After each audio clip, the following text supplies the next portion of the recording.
Dear students, हम permutation के concept को कंटिन्यू करेंगे। इस कॉन्सेप्ट में आपके पास सर्किल की परमुटेशन लिखी हुई है थ्योरम 2.3 में, जिसमें लिखा हुआ है कि number of permutation of n objects जो है, अगर आपको सर्किल में अरेंज करना है तो वो कितने निकलेंगे, n-1 फैक्टोरियल। ठीक है, तो इसके लिए आप कुछ भी एग्जाम्पल ले सकते हैं, जैसे कि किसी भी चीज़ को आपको सर्किल में अरेंज करना है, यानी कि किसी ऑब्जेक्ट्स हैं, जैसे 6 डिस्टिंक्ट ऑब्जेक्ट्स हैं और आप उनको सर्किल में अरेंज कर रहे हैं, तो क्या बनेगा 6-1 फैक्टोरियल।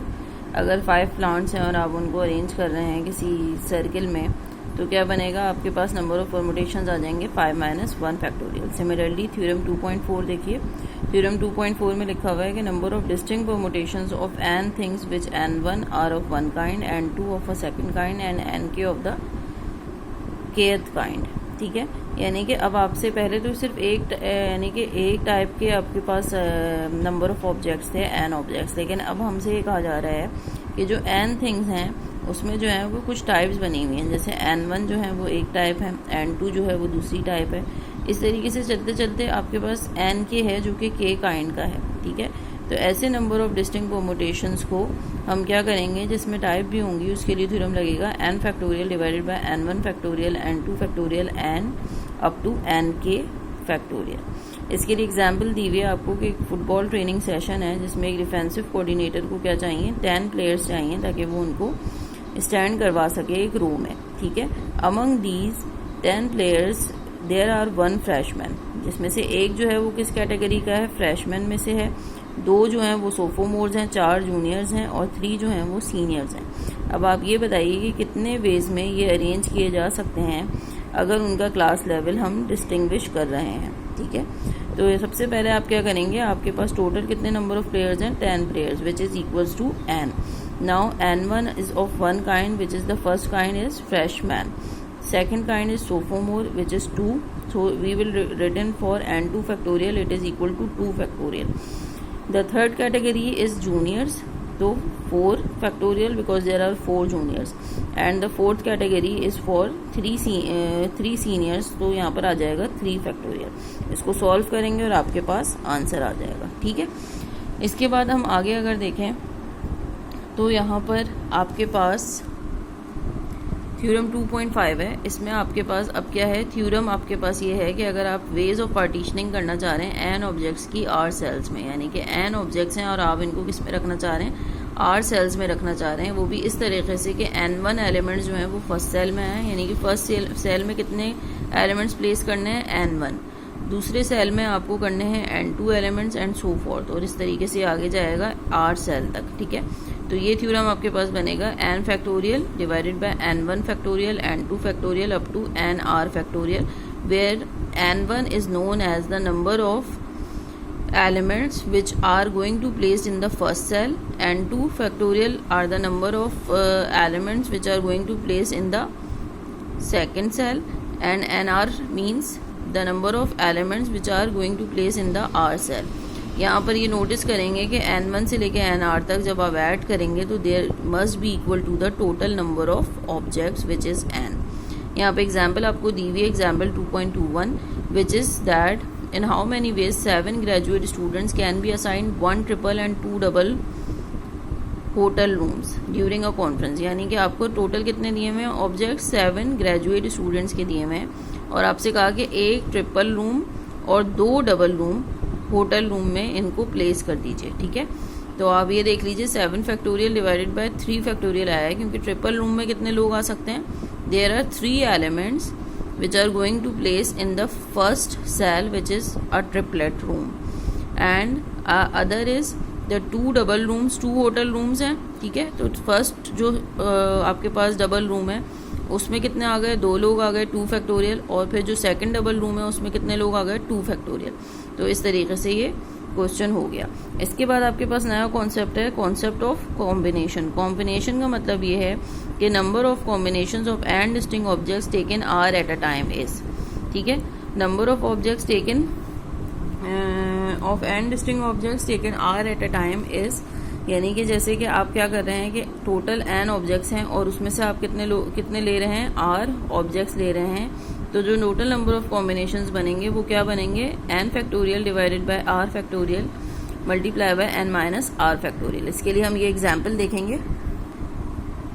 इस एग्जाम्पल में आपके पास एक यंग बॉय है और उसके पास कितने हैं, उसके पास 5 जो हैं वो गेम बॉय कार्टेजेस हैं उसके कलेक्शन में से, ठीक है, जिसमें कलेक्शन में क्या है 10 आर्केड्स हैं और 5 जो हैं वो स्पोर्ट गेम्स हैं। उसमें से 5 गेम बॉय कार्टेजेस उसने अपनी अम्मी से कहा कि मुझे दे दीजिए।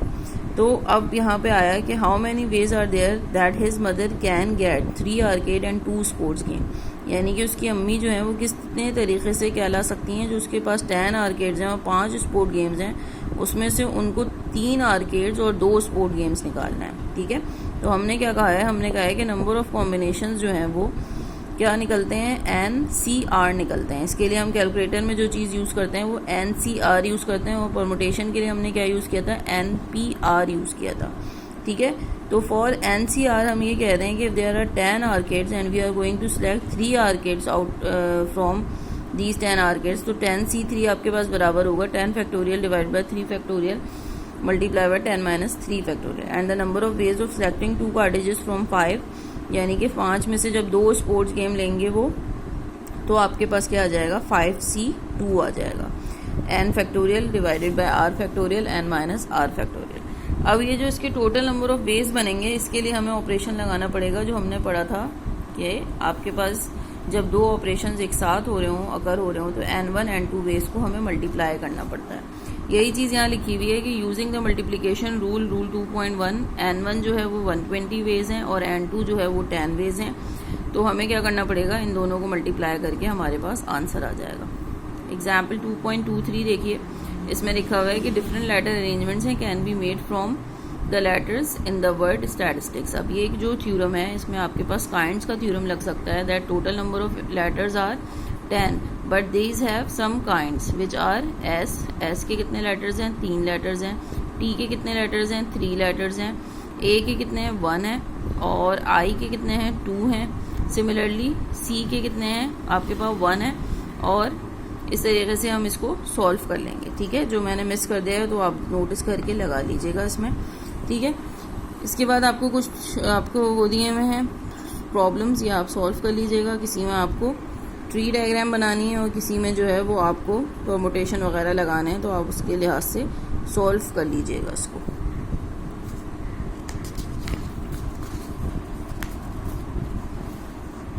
यहाँ से आपके पास कॉन्सेप्ट शुरू होता है प्रोबेबिलिटी ऑफ एन इवेंट का, यानी कि अगर अभी तक हमने क्या पढ़ा है, अभी तक हमने सिर्फ वेज मालूम किया है, नंबर ऑफ वेज, किस तरीके से क्या चीज़ अकर हो रही है, किस तरीके से अरेंजमेंट हो रहा है, किस तरीके से हम कॉम्बिनेशन निकालेंगे। अब हम यहाँ से कॉन्सेप्ट शुरू करवा रहे हैं प्रोबेबिलिटी ऑफ एन इवेंट का। इसके लिए डेफिनेशन लिखी हुई है 2.9 डेफिनेशन में आपके पास लिखा हुआ है कि the probability of an event A is the sum of weights of all sample points in A, ठीक है। तो अब आपके पास क्या है, इवेंट की डेफिनेशन हमने क्या पढ़ी थी कि ये सबसेट है किसका, आपके पास सबसेट है ये सैम्पल स्पेस का, ठीक है। तो अब उसमें से हम उसी इवेंट की जो है वो अब प्रोबेबिलिटी जब हम मालूम करेंगे तो ये क्या होगा, ये बेसिकली सम है किसका, वेट्स का, ऑल सैम्पल पॉइंट्स इन ए, यानी कि उस इवेंट ए के अंदर जो पॉइंट्स आ रहे हैं, सैम्पल पॉइंट्स आ रहे हैं या मेंबर्स आ रहे हैं, उनका जो वेट होगा उसे हम क्या कह रहे हैं, उसे हम प्रोबेबिलिटी ऑफ इवेंट ए कह रहे हैं, जो कि लाया करेगी between 0 to 1 and the probability of null set is equals to 0, ठीक है, and the probability of sample space is equals to 1। तो सैम्पल स्पेस की डेफिनेशन हम पढ़ चुके हैं, जिसमें सारे मेंबर्स लिस्ट होते हैं। तो जिसमें सारे मेंबर लिस्ट होंगे तो वो क्या होगा, वो बराबर होगा, सैम्पल पॉइंट्स लिस्ट होंगे तो वो क्या होगा, वो बराबर होगी उसकी प्रोबेबिलिटी 1 के बराबर। और जो जिसकी कोई चांसेस नहीं होंगे अकर होने के, तो वो क्या होगा, probability of null set is equals to 0। It is known as an impossible event. Furthermore if A1 A2 A3 is a mutually exclusive events, ठीक है, ये सारे म्यूचुअली एक्सक्लूसिव इवेंट्स हैं, यानी जिनमें कुछ भी कॉमन नहीं होता, ये हम डेफिनेशन पढ़ चुके हैं पहले। Then probability A1 union A2 union A3 union up to the last, जो भी सीक्वेंस जहाँ पे ख़त्म हो रहा है। तो इन ऐसी सिचुएशन में जो प्रोबेबिलिटी होगी वो बराबर होगी probability A1 plus probability A2 plus probability A3 and so on. Example 2.24 a coin is toss twice, 2 दफ़ा एक कॉइन टॉस किया गया, ठीक है, और हमसे कहा गया है कि आप प्रोबेबिलिटी मालूम करें एटलीस्ट 1 हेड अकर्स, यानी कि कम से कम एक हेड तो आए, यानी इसका मतलब है कि एक और एक से ज़्यादा की प्रोबेबिलिटी आपको मालूम करनी है जिसमें हेड अगर हो। तो सबसे पहले हमें सैम्पल स्पेस बनानी पड़ती है। जब भी आपको प्रोबेबिलिटी निकालनी होगी सबसे पहले आप सैम्पल स्पेस बनाएंगे। सैम्पल स्पेस देख लीजिए, अगर हमारे पास पॉसिबिलिटीज़ क्या हैं कि अगर दोनों बारी में उस कॉइन पे हेड अकर हो गया हो, अगर फर्स्ट कॉइन पे हेड अकर हुआ हो और सेकंड कॉइन पे टेल, फर्स्ट कॉइन पे टेल और सेकंड पे हेड, और फिर आखिर में दोनों जो कॉइन्स हैं उन पे टेल अकर हो गया हो। तो इस तरीके से हम ये कह रहे हैं कि हमारे पास जो सैम्पल पॉइंट्स हैं देयर आर 4 सैम्पल पॉइंट्स, और क्योंकि बैलेंस आउटकम है तो हम कह रहे हैं कि बैलेंस कॉइन है, तो हम ये कह रहे हैं कि हर आउटकम के अकर होने का चांस जो है वो इक्वल है।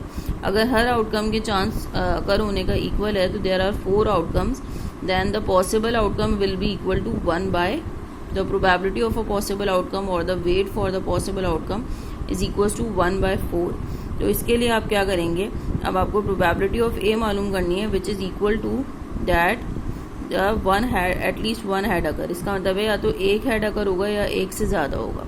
तो हम अपनी सैम्पल स्पेस में अगर हम देखें तो एक से ज़्यादा हेड कितने हो सकते हैं, सिर्फ और सिर्फ 2 हो सकते हैं, क्योंकि हमारे पास कॉइन ही जो है वो 2 दफ़ा टॉस हो रहा है। तो एक दफ़ा आपने हेड का रखा, आपने हेड टेल का रखा, एक दफ़ा टेल और हेड का रखा।